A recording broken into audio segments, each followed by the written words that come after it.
2025 வருடம் புரட்டாசி மாதம் சீமந்தம் செய்வதற்கு நட்சத்திரம் வாரியாக நல்ல நாள் பார்ப்போம்.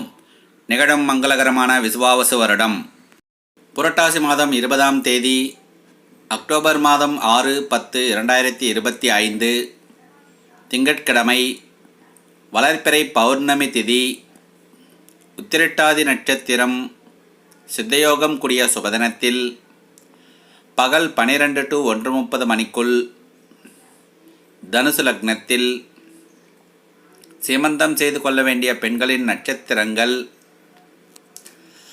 அஸ்வினி, மூலம், கிருத்திகை, உத்திராடம், மிருகசீரிஷம், அவிட்டம், புனர்பூசம், பூரட்டாதி, கேட்டை, ரேவதி ஆகிய நட்சத்திரங்கள் உள்ள பெண்களுக்கு சீமந்தம் செய்து கொள்ளலாம். திருமண பொருத்தம் பார்க்க, ஜாதக பலன் பார்க்க, நல்ல நாள் குறிக்க புரோகிதம் செய்ய அணுகலாம். கட்டணம் உண்டு.